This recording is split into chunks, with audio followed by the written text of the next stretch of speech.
player moving end. All right, so what is next? I want, let's cause that, like, let's fix that crash.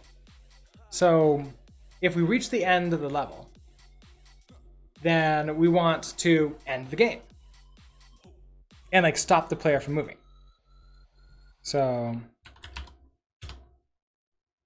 we want to build a win. So track winning. Okay, so next up, if the player hits that sort of ending, we want to finish the game, like stop the game. We're done. So we're gonna have like the states of the game. Do we actually have those tracked anywhere? I can't remember. We do. We have this like not playing, playing, one died. And so we probably want to store this internally. We're gonna start as maybe like not started. We'll hit like return, and that starts us going. That puts us in playing. We update the game while we're playing. So we want to check to see one first. Or maybe we should like, yeah, because we want to switch away from one. We want to switch into one as soon as we're finished playing. So we need to start with playing. So let's go to the library here. We already have our states, and we're using that here. Let's store what the state is. Okay, so we have our states. When we first start, we're gonna start as, let's just start as playing.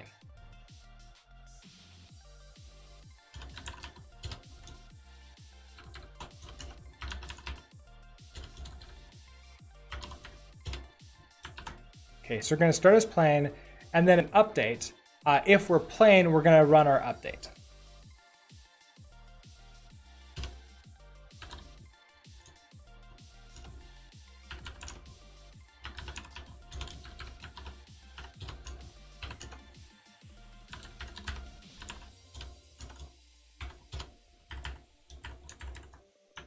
Then these things happen. So okay, so this will make us now play through the level, and we can see that this still is working.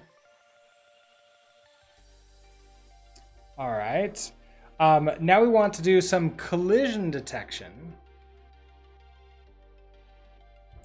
for our player. So what is that going to look like? That's going to be in our physics engine here. For player physics, when we update, we have our own location. We're going to need to request probably like a standard cell to the like, well, we know we're always moving to the right. So we need to check to see like below us and to the right of us. Like that's pretty much it. The grid is calling update for us. So we can see that. You can see that here. And we have this query that will give us a vector of everything that that exists. So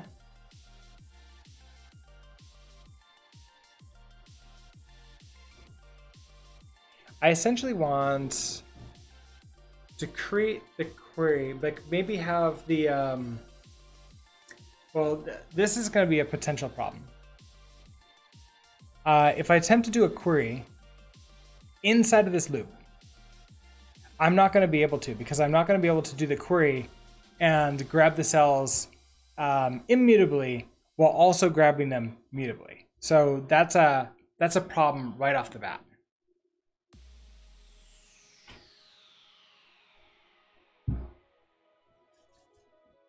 So maybe I want like a separate method. Do collision detection per cell. And just like, I guess like do a separate do a separate query, grab like the cells that would like potentially need to communicate with each other, and then send those all together. We currently only have the player as needing to do any kind of collision detection. So if we find where the player is and like what cell they're in, which we happen to have that here, we're going to move them, and now we know what the new cell they're going to be in.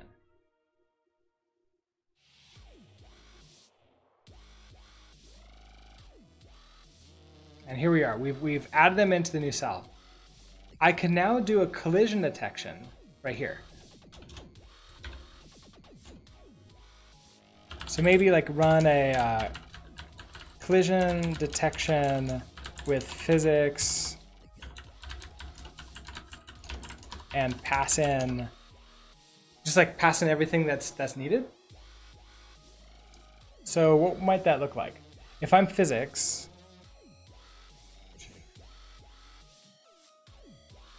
we have update.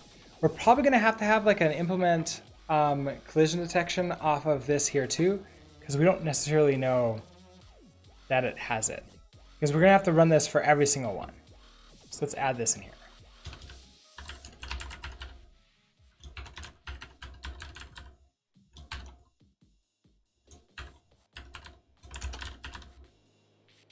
Okay, so we're going to get ourselves, and then we're going to get all the others.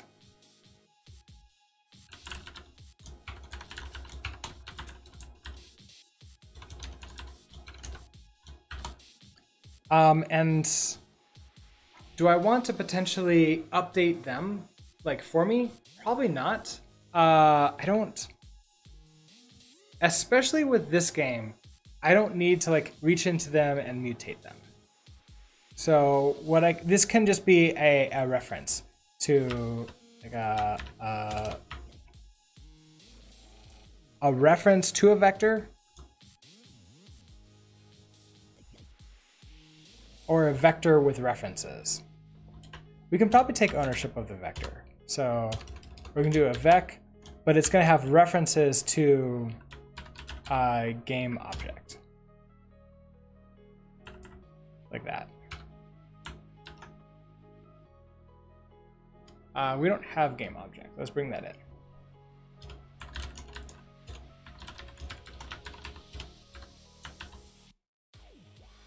Okay, so we need to implement this now for our player physics. Like, what is this going to look like? And of course, we're going to have to pass in, like, what are the other game objects? So we're going to have to filter out the game object that we're looking at, which might not be too hard if we do this before we move them in. So like we remove them from the cell, but no, that's not true. We have to handle them even when they're in there, like not just when they're moving around.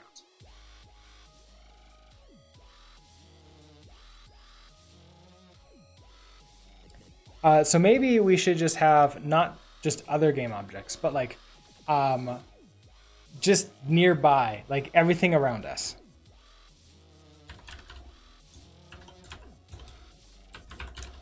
Something like that.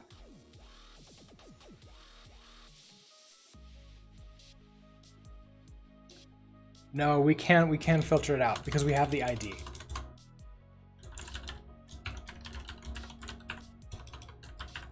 We're gonna be able to filter it out. That won't be a problem. So let's do static first. This will be pretty simple. Static won't do any collision detection whatsoever.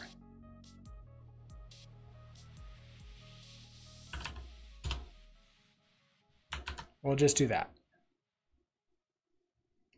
However, for you, it's going to be more interesting. Oh, nope. Whatever that was, don't do that. Handle collisions. Okay, so we have ourself. We have our other game objects. Mr. Halsey, rating again with a party of 43. Thank you. Welcome, everybody. Welcome, Mr. Halsey. How was your stream today?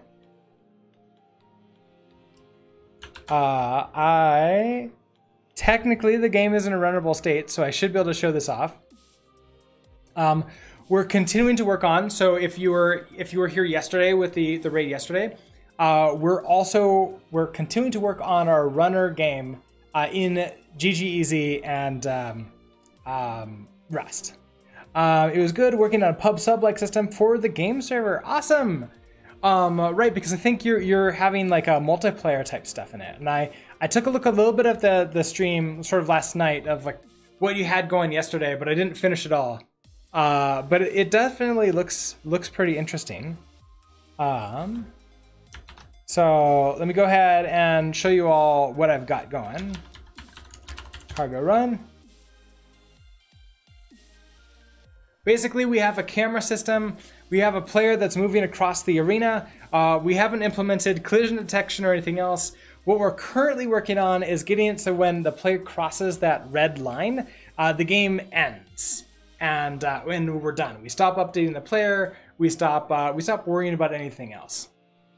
That's where, you know, that's the current thing. So let's sort of like continue on. We're about to handle our collisions here. We're gonna have to do a bunch of things, you know, at this point. We're gonna have to, let's see. We're gonna have to check, you know, if we're staying on the floor, but that'll be probably later. We're gonna have to check to see. We want to check to see if any one of these things is the type end, and if it is, then we want to set that. We want to set our state. Okay. Let's first check to see if it's the end. So I guess we want to search that out first. So if let, do we have the types in here? I don't. Let's bring in types. Okay, so if let types end equals, we do have to loop through, so we have to loop through these game objects first.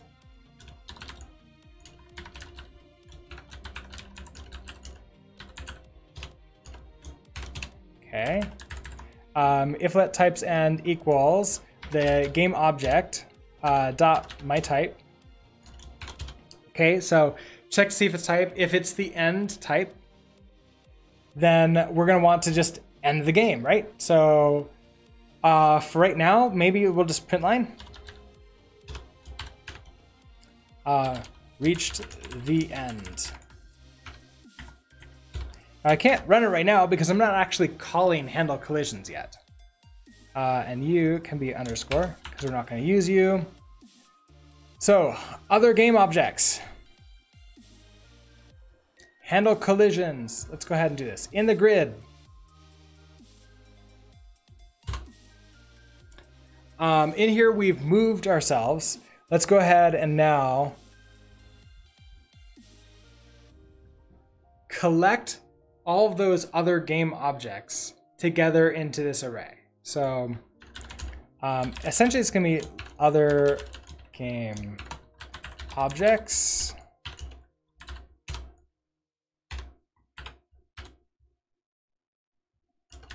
We're gonna create this as mutable so we can push it in there.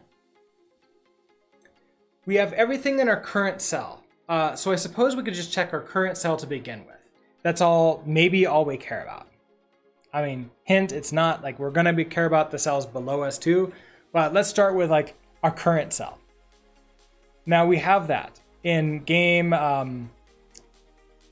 let's see, so for in cells dot iter mute, so for game, so we have our current game object, and so we're in a current cell. This should probably be renamed to just cell, because like it's just one of them. So if I can, now we're borrowing this as mutable. That's potentially a problem. Although, you know, we're out here. And we know where we are now.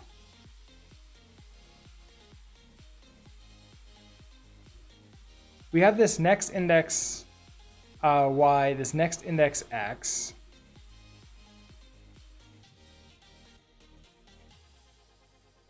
We might need to do this up here. But I don't know if we have access to this cell, so I don't know if we're gonna be able to do this. Let's try though. So other game objects, we want to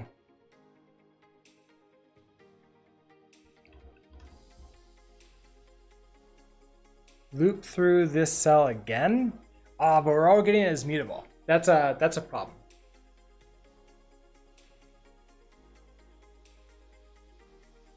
I don't think I can just pass it the cell. Because again, iter mute. So I can't just like do this twice. I could clone the cell and then do the collision based upon the clone. So I guess like the first pass through. Let cell clone. Maybe copy.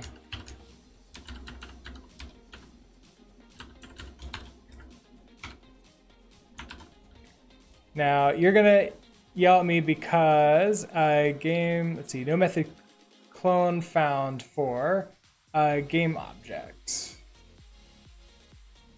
Yeah, so game object needs to handle this. Let's go and do that.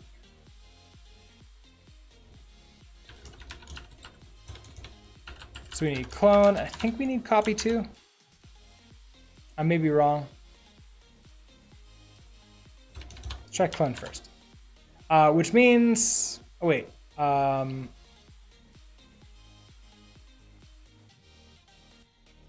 no, okay, so we do need to have, we need to have copy.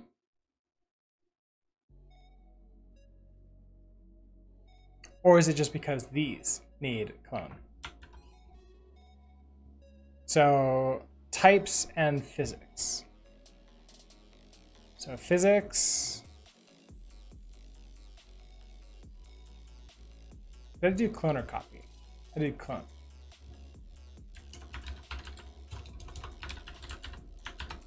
So clone there, and then types.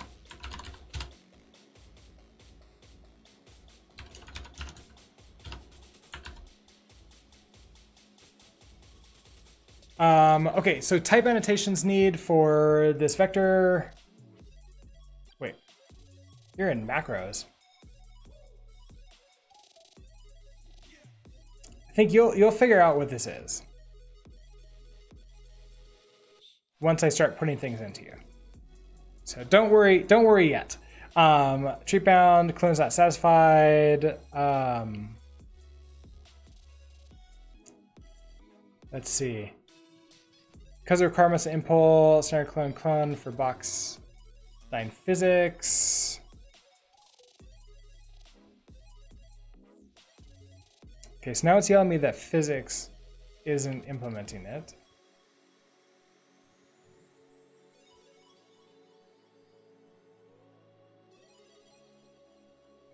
Oh, is it because, I think, do we have to do the same thing that we did with physics in here, where we also implement debug? So now we have to do self, what's clone come off of?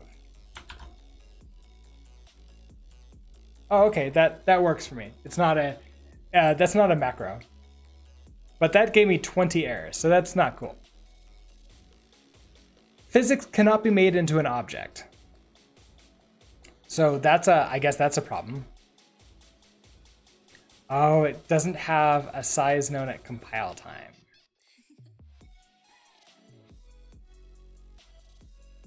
So because we're storing physics as a dying object in here, it's not allowing us to store it inside. Can I store you like plus clone?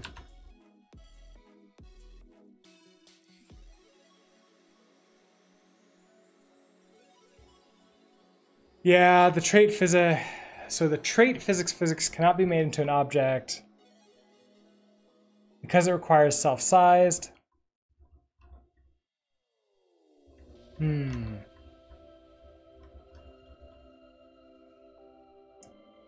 So that's unfortunate. So that means I can't do the clone there. I don't think I can do copy. Because like clone and copy are essentially the same thing. Like this works. And so I can derive clone from player physics. Oh, clone there too. For static physics. That only takes away like one of the errors.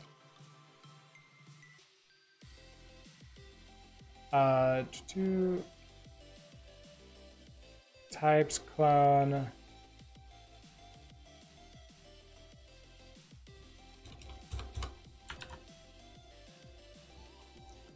Yeah, and so like then we're gonna have the same problem all the way down, where the trait physics cannot be made into an object at this point in time, because they can't figure out like what it is at compile time.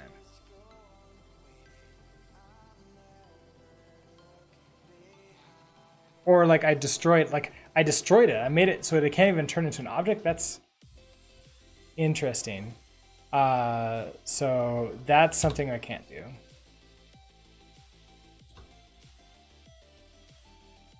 And so even if I put like clone on here,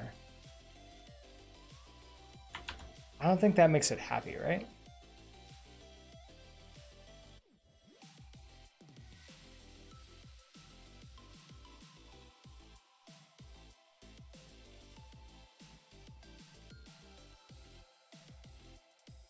Yeah, okay, so I can't do this. I can't derive clone for game object. So we're gonna have to figure out like how to grab this information off of here. I wonder if I can like implement clone myself and like do a partial clone. That might be interesting. It's fixed.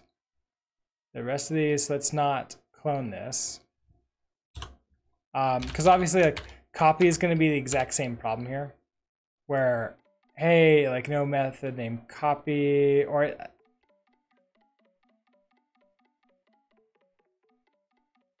yeah, because then I'm going to run into the exact same problem where it's like copy and clone, like you need to do all those things where it's like, okay, I guess not there, but if I were to try that, then like physics is going to have the exact same problem where it's like, okay, now we need to implement clone and copy.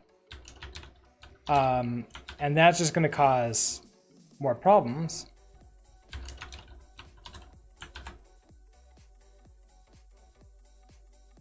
It's like, no, let's see, yeah, let's not do that. Now, can I implement clone itself? So here, if I do this, say I do clone, I'm not going to try to derive this.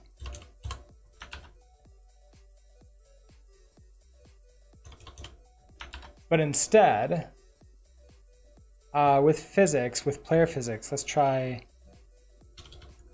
implement clone for player physics. Shurshak, hello. Will I consider using Bevy engine in the future? I haven't really played with any other engines in Rust. Just I mean just the GGEZ here. I've thought about if I was going to do another engine, I might end up going into what is it? It's not the other one, the not Unity, but I forgot the name of it. I think Mr. Halsey is using the other one, right? Godot, yeah, Godot or Godot or however you pronounce it. I've been thinking about that. See, sorry, I have URLs turned off for chat. We were getting spammed for a little while, like a lot. So I ended up turning them off. So sorry about that. It was just released 2 days ago. Hold on, let's take a look at. Call this Bevy.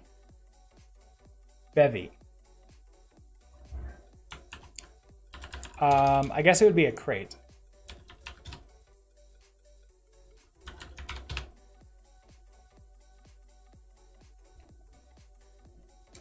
Last updated 2 days ago.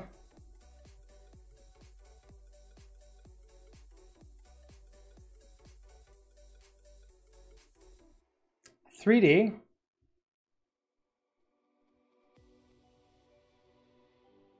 Okay, I mean, it's. I'd have to like look into it a little bit more. I don't know how much I would actually look at it. Let's see. We have examples. Oh, do you have? Let's see. Where's the website?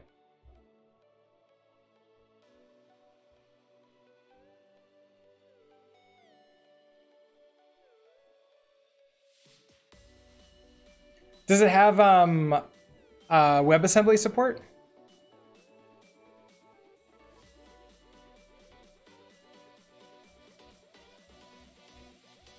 It's hot reloading and best compile times as far as you know. Oh, that's cool.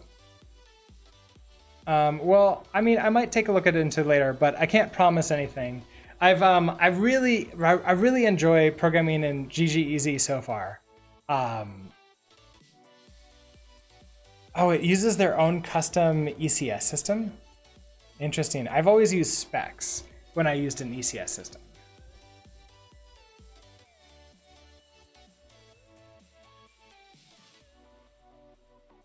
Ah, so they have their... Oh, okay, I see they're hot reloading like that. So you can actually like see it moving around like this. That's pretty cool. Maybe if I do some like very basic GGEZ style games, but like in 3D, we could check it out. And I can add it to my list, but I can't promise that I'll actually get to it. I have a lot of things on my list. Check out Debbie.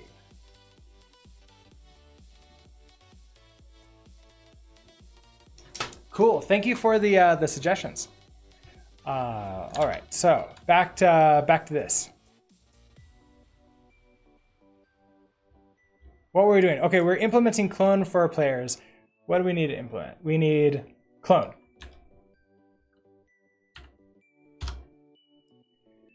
So self, and we're going to return a brand new player physics. Actually, I don't want to implement it here. I want to implement it in game object. This will make it easier.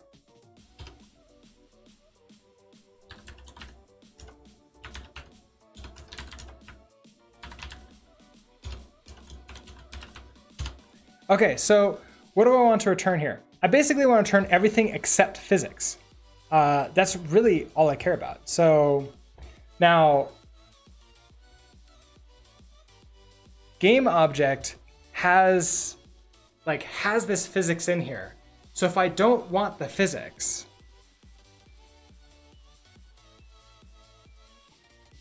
then I'm gonna have to switch you to an option. And if I have an option for this, then I don't even need that static type anymore. You have physics or you don't. So this could be nice in some ways. So we're gonna have physics. This is gonna be a box-dine physics because we don't know what it is. Like potentially we can have other things with it. Let's go ahead and make this an option.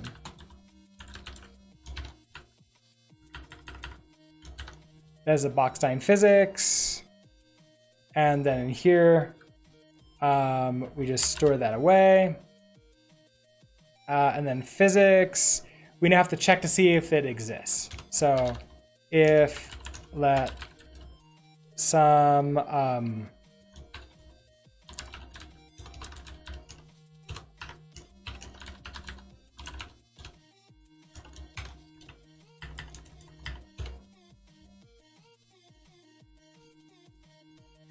then we want to just run you at this point in time. Okay, so that works. This will allow me to now return a new game object that has everything except the physics. I haven't solved it yet. I'm going to be very shortly. So let's go ahead and just return this. So we're going to take in an ID is self.id. We're going to need our width and our height now. So let's go ahead and undo this as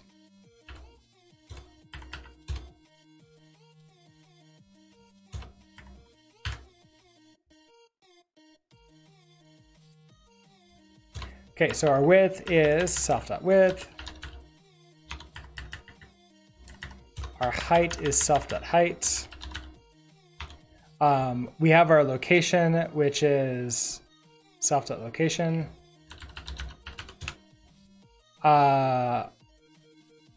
We want our type, so my type, self.myType, and physics. We want you to be none. I don't care about running that. Okay, so we're going to clone game object here. So in our grid, we can now call, let's see, where was I? Here's an update. Here it is. Our cell clone, let's actually rename this to clone, is cell.clone. So this works just fine. So Shorshak, you're asking, how did I solve the clone issue? The way to solve it is implement clone myself, because I couldn't derive it, because it couldn't figure out how to possibly make the physics, which was a dynamically, used based on a trait. So let's take a look at physics here. So I have a trait physics, and it didn't know how to clone anything that implemented physics. And that's because my game objects have their physics sort of system inside of it, like they're holding it. So when I clone it, I'm just basically not giving them this. Now, that being said, when I have the grid, let's go ahead and fix this. So I want you, let's go ahead and not have you right now. I'll figure you out in a second.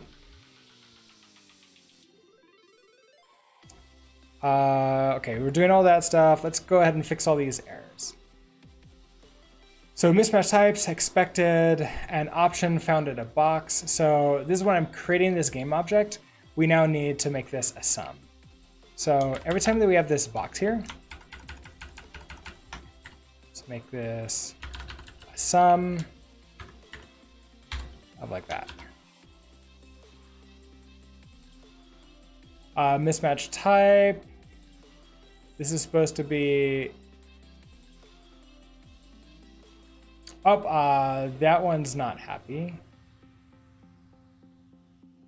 Sum box new, you're like that, and you close down here. Okay. Cannot move out of self physics 0, which is behind immutable reference. So this is my if let sum physics. So this is in game object update. So if let physics. Oh, I don't want to get a mutable update you. So I want like as a ref. Yes. And I can do this like, I think also just as mute that way. Or as a ref, that also works. Cannot move out of self my type. So I want to clone you. So we want to clone you, but you don't exist. Oh, okay, you do exist, never mind. No errors. Museum, you can also put ref and ref mute in the pattern. Wait, in here? So I know I can do like as ref. Is that correct? Oh, or is it as underscore ref?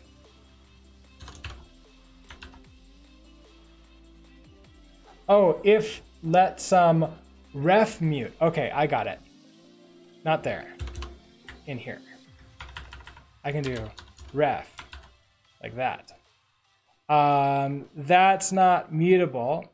That'll bind as @mute in a pattern. That doesn't do it. That gives me just a reference to it. Ref and ref mute. Okay, ref mute, got it. So I need to do that. There we go, that works. Thank you, Musean and Shurshock. All right, so no errors. Everything should run. Just a bit of trivia. It's pretty awesome trivia too. I like it. I don't know why. I never really got into the habit of using this. I always just got in the habit of like adding it over here. They're both like equally good, and this is a different color, so like it might stand out a little bit more. I don't know why I never really do that. Okay, so I am in a grid. We've cloned our cell. So the cell is a hash map of all of our objects. So basically, like a little bit more of a background. I'm doing, let me actually switch over to my lovely whiteboard with the less awesome, I need to, slightly less awesome audio for this, but each one of these cells is a hash map that potentially has things inside of it. So if we have like our player, and our player starts here, that means inside this one cell, I have a player and I have the start.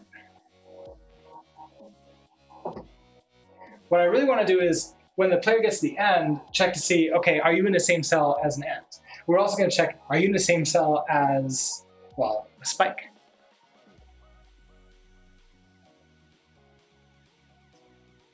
All right, back here. So, all right, so we have our cell clone, which is a hash map of these game objects.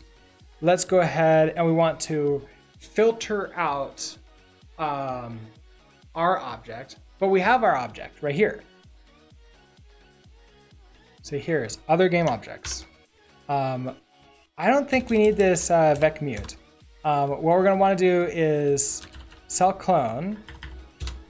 We're going to want to turn this into an iterator. And then we're going to want to filter.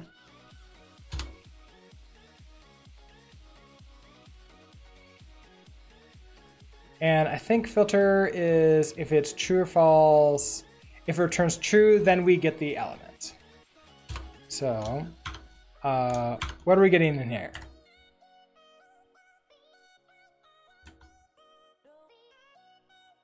We're getting the game object. So it's actually the game object ID and then the game object like that. Except I don't really want to do a game object like this. I want other.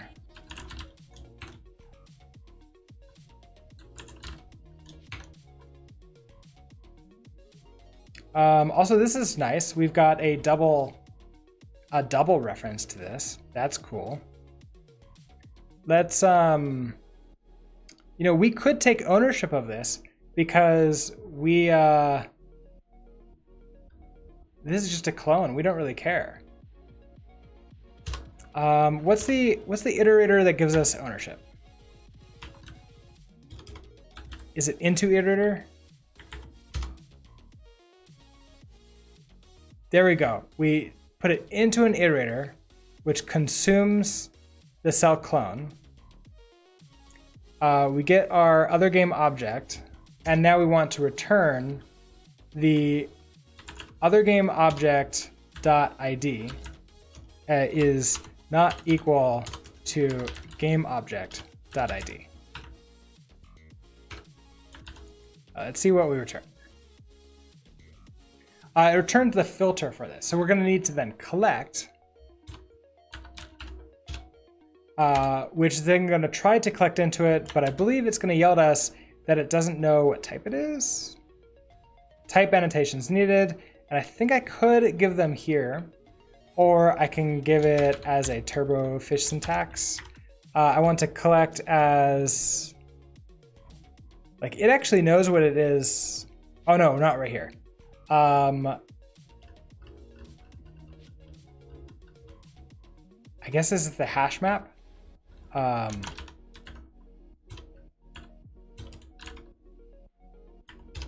hash map that has U64 and a game object.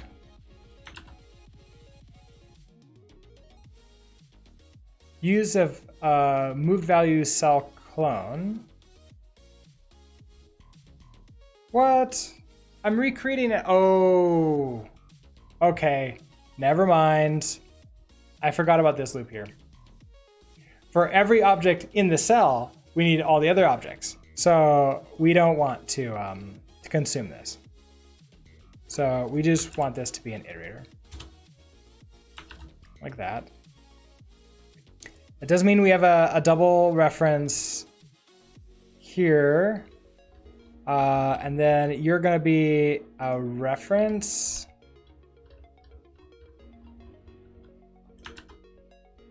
So what are you upset? You're upset about it not being able to do that.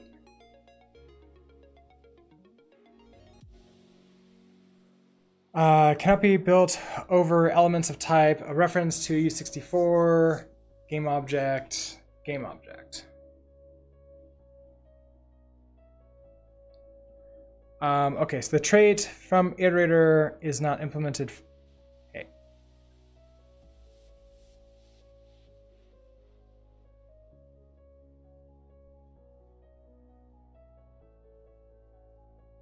Oh, is it because it's a reference?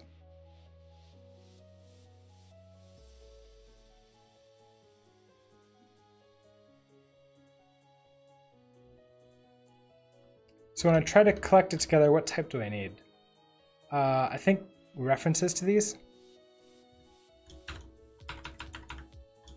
Like that. There you go.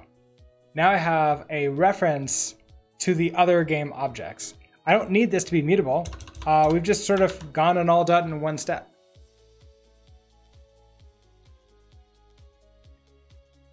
And you know what? Other game object ID.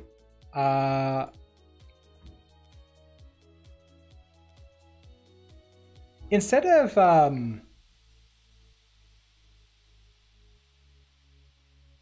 I kind of want this as a filter and a map. Oh, if I use a placeholder, it'll fill it out. Oh, cool. It would actually fill that out. So I could just do hash map underscore. Yeah, I don't use I don't use these very often myself either. Probably another habit that I should, would be nice to get into. Okay, so we have our other game objects. But I realize this is just a cell of these. I probably want what I really want to have here is a vector of just all the objects in there. So I'm filtering out to make sure I'm not getting that, but I kind of want to map first. So let's do a map. Wait, there was a map filter. What's the map filter? Filter map. Creates an iterator that both filters and maps. That's exactly what I want here. How does that work? The closure must return an option.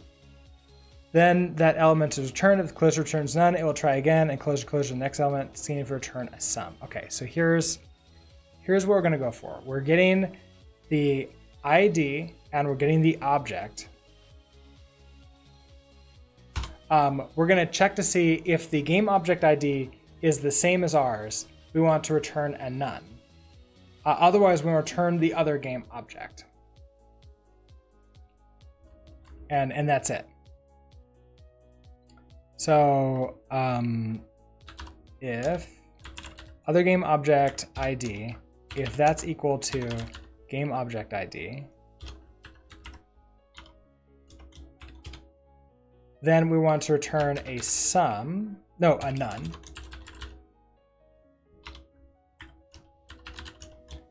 Otherwise, return a sum other game object.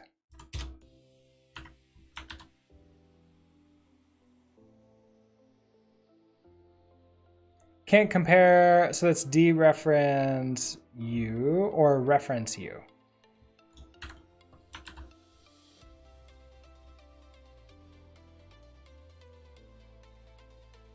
And now, okay, so I don't want this to be a hash map. I want this to be a collection. I want you to be a vec of like that. There you go. A vec of references to game objects. There we go.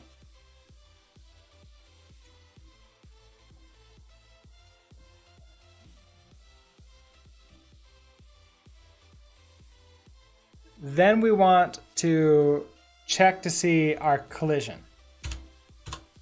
So we're going to run our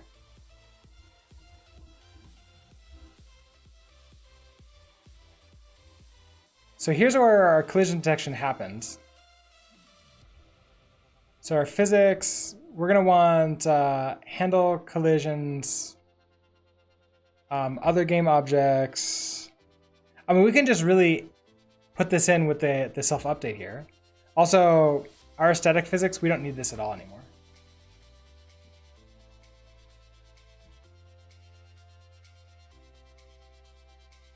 Like the only physics now we have is the player physics.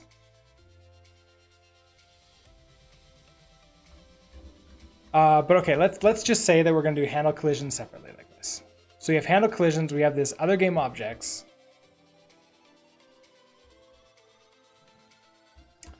We're probably going to go into game objects. We're going to have updates. Let's have now a pub function handle collisions. We'll only be updating ourselves with this. Other game objects. This is gonna have to be a reference to a vec of a reference of game objects. It'll let me know if I'm wrong. And then we're gonna to call this on the physics. If the physics exist.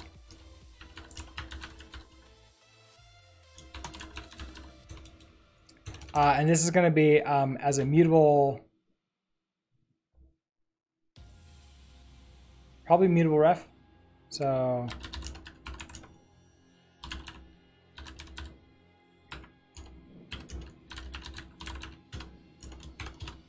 okay, so if that exists, then we're going to call physics dot handle collisions, handle the other game objects, like that. Okay, so mismatch typed. Well, let's figure out what. Well, you had. Yeah. I'll get an error somewhere. So in grid here, we have our other game objects. So we have this vector of game objects. I guess it really is going to be that one because every loop we're going to be creating this new vector. And then saying game object dot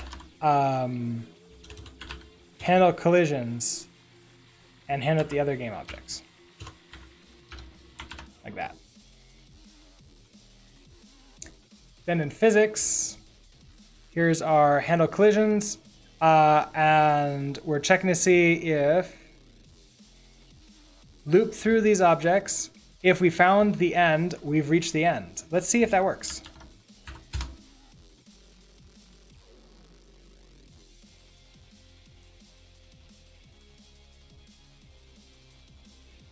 I think we did, but I have some debug statements in here that I kind of need to fix. So physics line 32.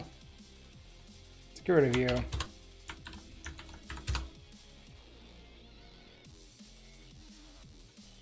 All right, much better, much cleaner. There you go, we reached the end. So, if we reach the end, what do we want to do? We need to set the state to be different. So I have a couple different ideas of how to do this. I probably want to do the exact same thing that I'm doing here. Send a message. Instead of trying to like pass the state like all the way through so we can mutate it here, I could just send a message saying, hey, we won. Like we won event. So that can be then pass in like when we create the physics here. So let's start it. We already have sender in here. Let's do one event send sender, and I'm not even going to send anything at all.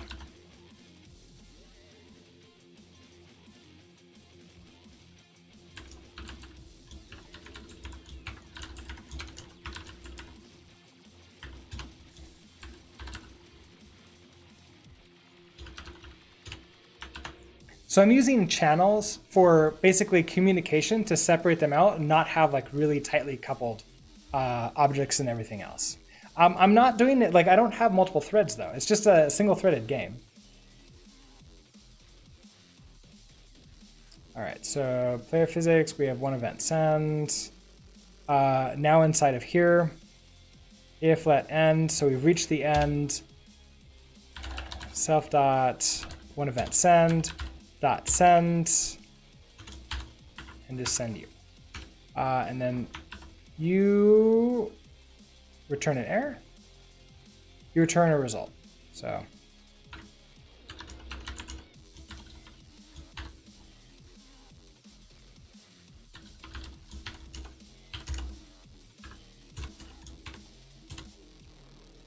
and so we'll just do a print line for this.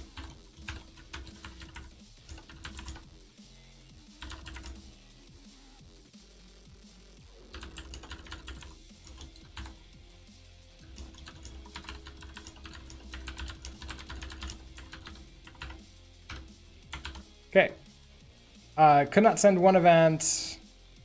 I could just like crash out. I could like actually handle the error properly and return a custom error. Theoretically, this shouldn't happen because I'm going to catch this. Although, if I don't implement this to begin with, then this should happen. Who's going to pay attention to this? Well, first of all, we have to fix this. So like, physics is wanting to now take our sender and receiver. We already have this in a channel, so let's create another event.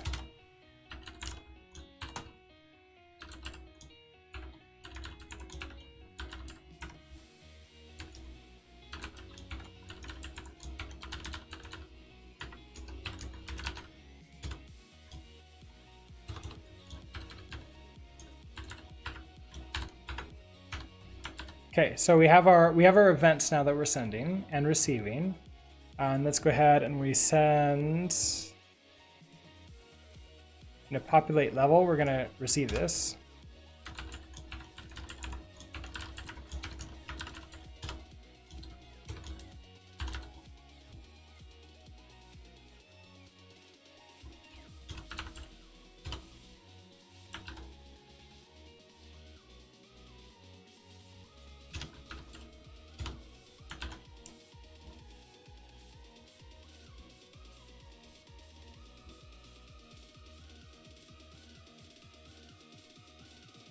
Use value here, so let's just clone this.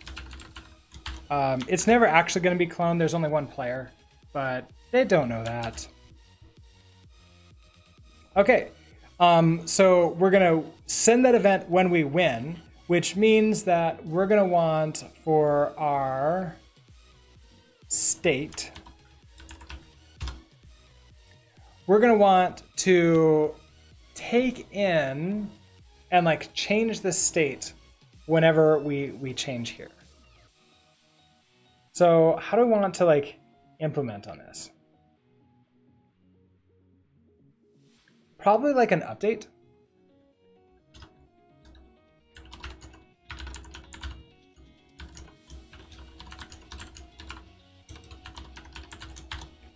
Now I can't store what this state is. So no, I don't think we want to do this. Probably we could just store our receive in the main game state here. It's here. We'll just do it here. You can replace self. Yeah, I know I can replace self, but I couldn't figure out like how can I store the receive event? That's the problem. I couldn't figure out how to store the receive event without converting it to some kind of like a struct. That would be like, I have done that. It's really cool. So let's do the one event. Receive is a receiver. I don't even have that in here.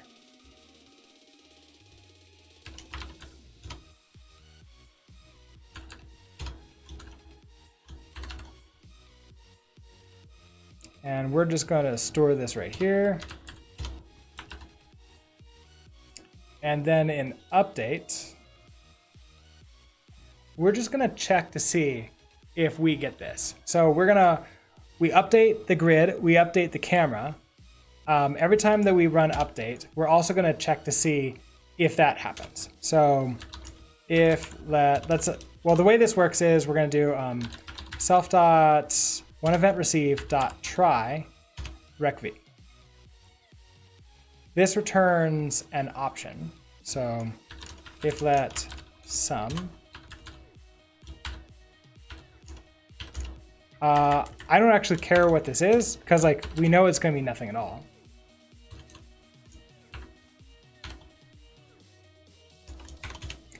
If this happens, found an it's okay.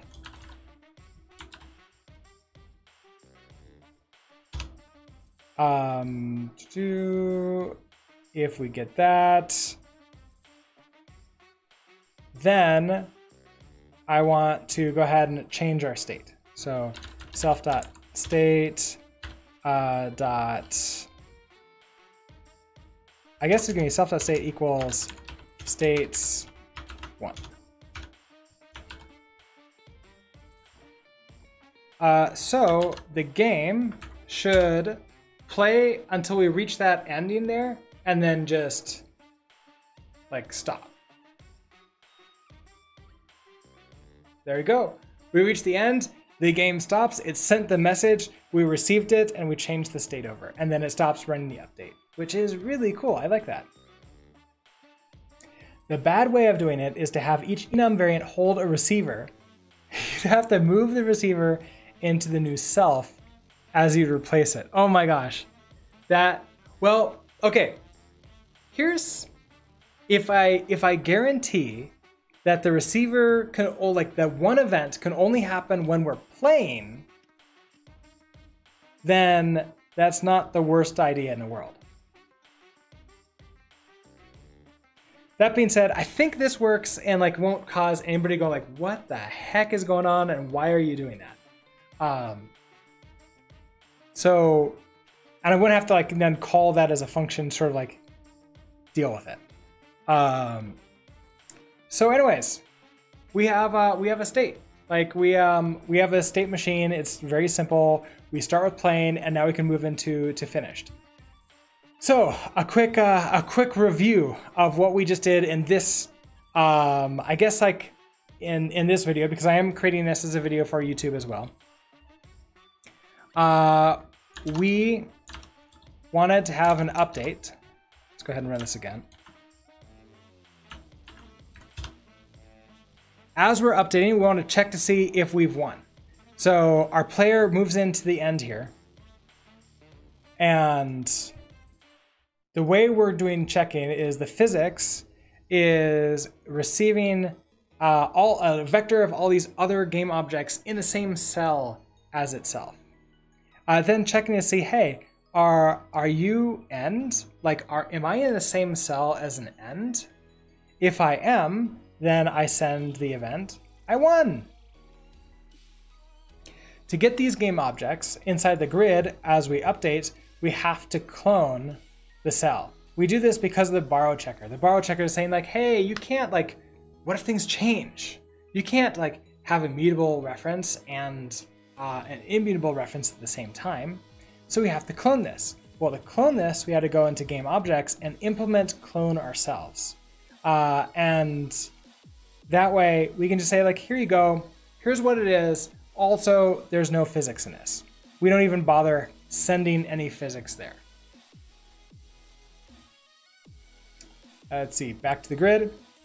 Then we take this cloned hash map, so the cloned cell. We iterate through it, and then we do this filter map, which is a fun filter and a map at the same time. If it's ourselves, we don't return anything. Otherwise, we return the other game object, which gives us a vector of